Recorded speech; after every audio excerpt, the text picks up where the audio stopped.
Hello bachcho, let's read this question. The question says the given figure shows the velocity versus time curve for a car traveling along a straight line.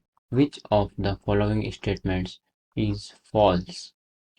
A. Net force act on the car during interval A and C. B. Opposing forces may be acting on the car during interval B. C. Opposing forces may be acting on the car during interval C. And D. The magnitude of the net force acting during interval A is less than that during C. तो की concept लिख लेते हैं. Relationship between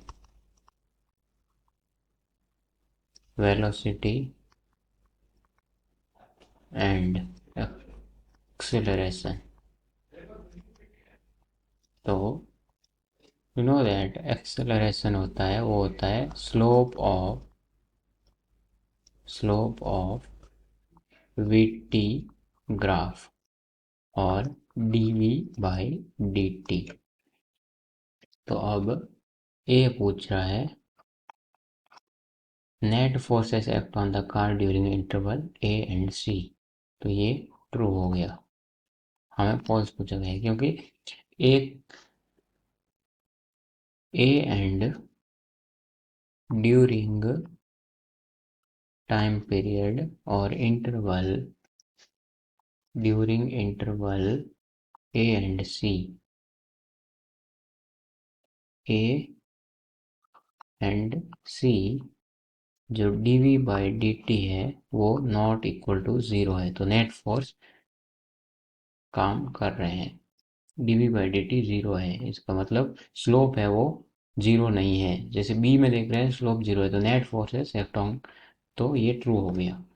अब b देखते हैं. Opposing force में B acting on the car during interval b.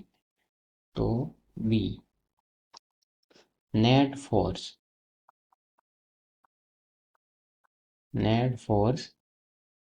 During b equal to zero है क्योंकि dv बाई dt है वो ज़ीरो है. बट अपोजिंग फोर्सेस में भी वर्किंग बिकॉज कुछ फोर्स इस डायरेक्शन में लग रहे होंगे और कुछ इसमें लग रहे होंगे तो नेट ज़ीरो हो जाएगा.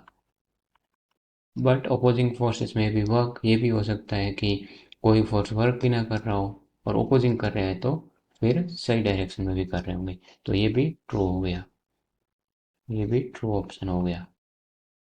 सी कह रहा है opposing forces may be acting on the car during interval C.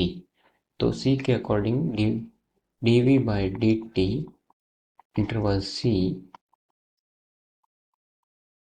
Equal to not equal to zero है. तो अपोजिंग फोर्स तो वर्क कर ही रहा है क्योंकि स्लोप नेगेटिव है. dv by dt equal to negative है.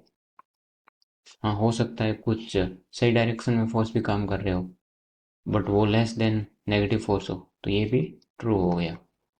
और डी कह रहा है कि the magnitude of the net force acting during interval A is less than the during C. तो ये देखना पड़ेगा हमें. dv by dt during A है वो पॉजिटिव है एंड A नेगेटिव, बट हमें मैग्नीट्यूड पूछा गया है. तो dv by dt C, तो बड़ा कौन सा है. तो ये एक टाइम पीरियड है, यहाँ पे भी ये एक टाइम पीरियड है. बट A में एक यूनिट के अंदर ये जा रहा है 1 2 3 एंड 3 पॉइंट समथिंग.